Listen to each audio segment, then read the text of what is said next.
आज का प्रसंग के माने प्रचेताओं का भगवान शिव से वरदान प्राप्त करना। मैत्रेय जी कहते हैं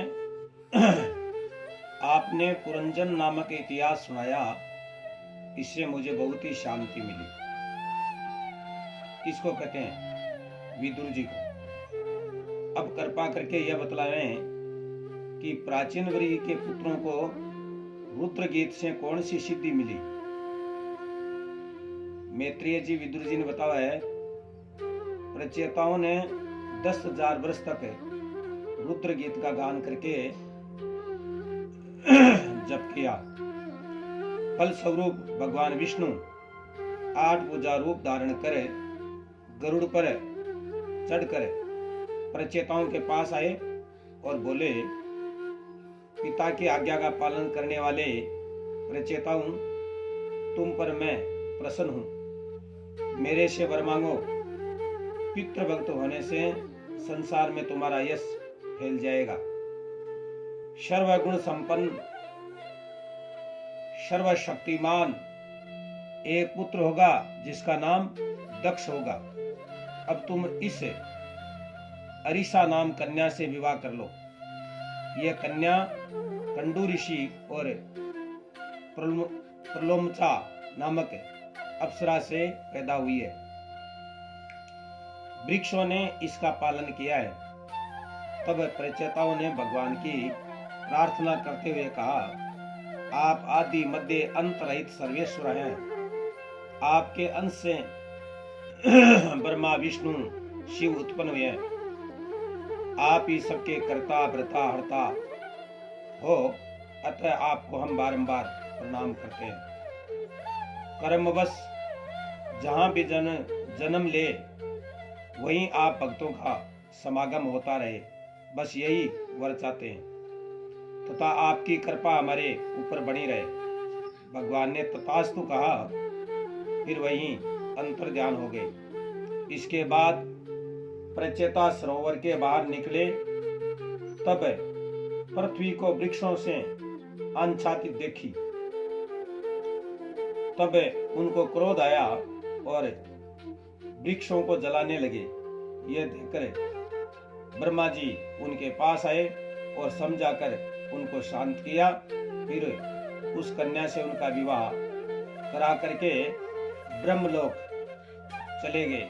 इसके बाद यथा समय उनके एक पुत्र हुआ जिसका नाम दक्ष पड़ा। सर्वेषु कामरेषु यह चतुर्दक्ष है, अस्ति स दक्ष है। ब्रह्मा जी ने दक्ष को सृष्टि रचना में नियुक्त कर दिया। फिर ब्रह्मा जी अपने धाम को चले गए। अति दुर्लभ है यह मानस तन। इसमें भगवान का भजन करते हुए गृहस्थी में रहे तो संसार सागर से पार हो जाए और नहीं इसमें डूब जाए।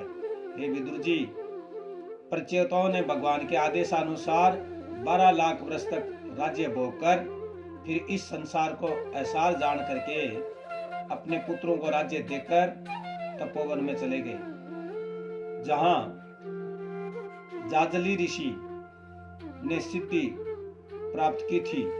उसी आश्रम में जाकर तप करने लगे। वह स्थान पश्चिमी समुद्र तट पर है। वहां एकाग्रता से भगवान का ध्यान करने लगे। तब एक दिन नारद जी फिर उनके पास आए। प्रचेताओं ने नारद जी का सम्मान करके उनकी पूजा की, फिर आसन पर बैठाया। आराम करने के बाद प्रचेताओं ने कहा,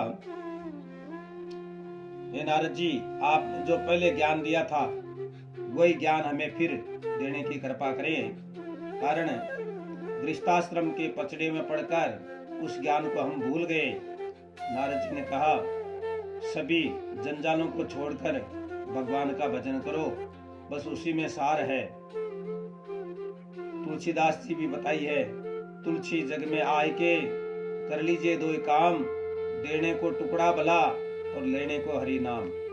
सकल राममय सब जग जानी, हर करहूं प्रणाम जोरी जुग पानी। संसार में तन मन वचन वही है जिससे हरि का भजन किया जावे। अन्य सभी उपाय व्यर्थ हैं। कारण जिनसे भगवान का साक्षात्कार नहीं हो वे सभी साधन व्यर्थ है। जैसे ग्रीष्म ऋतु में जल तपकर वही जल वर्षा ऋतु में फिर भूतल पर आता है और फिर ग्रीष्म में सूर्य में समा जाता है। जैसे जड़ में डाला हुआ जल वृक्ष के सभी अंगों में पहुंच जाता है, मुख से खाया गया अन्न सभी अंगों का पालन पोषण करता है, उसी तरह से यह संसार ईश्वर में व्याप्त है। इसलिए भगवान का भजन करने से धर्म अर्थ काम मोक्ष चारों पदार्थ मानव को मिल जाते हैं। संसार में 3 इच्छाएं हैं। कौन कौन सी? लोकेशना, वित्तेशना, पुत्रेशना। इन तीनों का त्याग करके जो भगवान को भजता है भगवान उसी के बस में होते हैं। भगवान को भगत प्यारा है, इसलिए भगवान भक्तों के पास है, दुष्टों से दूर है। इसलिए छल कपट छोड़कर भगवान का भजन करो। इतना कहकर नारद जी ब्रह्मलोक को चले गए। प्रचेताओं ने नारद जी के आदेशानुसार भगवान की आराधना करके मुक्ति प्राप्त कर ली। मैत्री जी कहते हैं, विदुर जी जो प्रचेताओं की कथा आपने पूछी वह सुना दी।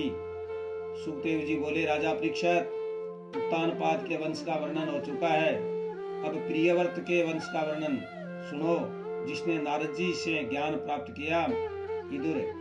इधर विदुर जी मैत्री जी से विदा होकर हस्तिनापुर आ गए। जो यह इतिहास सुनता और सुनाता है उसे भक्ति प्राप्त होती है। जो यह आख्यान सुनता है वह आयु धन यश कल्याण ऐश्वर्य को प्राप्त करता है। इति चतुर्थ स्कंद संपूर्णम। श्री कल्याणमस्तु।